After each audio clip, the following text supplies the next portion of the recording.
सभी को जय मसीह की। आज हम दूसरा इतिहास 34 अध्याय का 12 आयत से चंद शब्दों को मनन करते हैं। यहाँ पर राजा योशिया ने देश और आराधनालय को शुद्ध किया है, इस प्रकार हम पढ़ते हैं। लेकिन उनके उस काम के लिए कुछ लोगों ने उनके साथ दिया, जो मंदिर के मरम्मत कराने और उनकी मदद करने के लिए सहायता के लिए थे। उन लोगों ने विश्वास पर काम किया है। हमारा जीवन में जो भी कार्य हम करते हैं, प्रभु के लिए जो भी कार्य करेंगे, वो विश्वास के साथ हमें काम करना चाहिए। हमारा परमेश्वर विश्वास योग्य है, अपने वादों के प्रति वो वफादार है।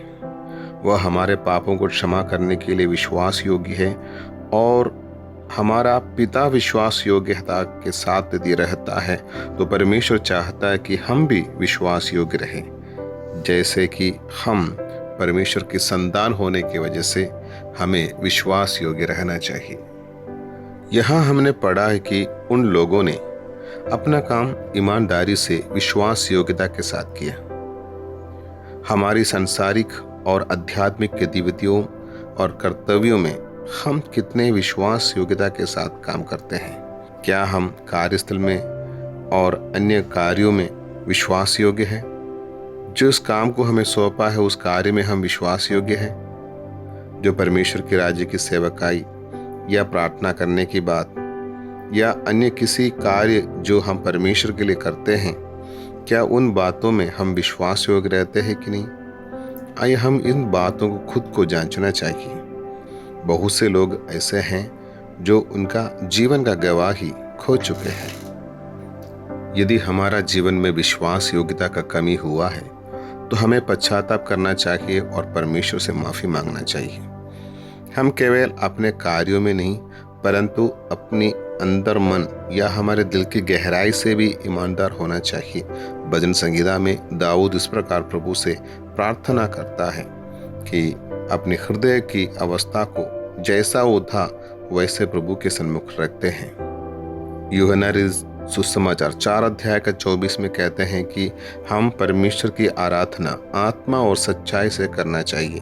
क्या हम सचमुच परमेश्वर की उपासना वैसा ही करते हैं? ये हमें खुद जांचना चाहिए। भजन संगीता में लिखा है, जो लोग वास्तव में सच्चे दिल से परमेश्वर को पुकारते हैं, परमेश्वर उनके निकट रहता है। प्रकाशित वाक्य में लिखा है, यदि हम जीवन का ताज पाना चाहते हैं तो मृत्यु तक विश्वास योग्य रहना चाहिए। जो मृत्यु तक विश्वास योग्य रहता है उसको जीवन का मुकुट मिलेगा। यदि हम हमें सौंपा हुआ थोड़े ही कार्य में विश्वास योग्य रहेगा, परमेश्वर हमें अधिक कार्य सौंपेगा जो अपने नाम की महिमा के कारण हमें वो इस्तेमाल करना चाहता है। इब्रानियों की पत्र 3 अध्याय में हम इस प्रकार पढ़ते हैं कि मूसा अपने सारे घर में विश्वास योग्य था। प्रियो, परमेश्वर चाहता है कि हम विश्वास योग्यता के साथ जीवन बिताइए। आइए हम उस प्रभु के सामने एक वफादार जीवन जीने के लिए अपने आप को समर्पित करें। परमेश्वर हमें ईमानदारी से जीने के लिए, एक वफादारी जीवन जीने के लिए सहायता मदद करें। इस वचन सभी के जीवन में आशीष का कारण बने। आमीन।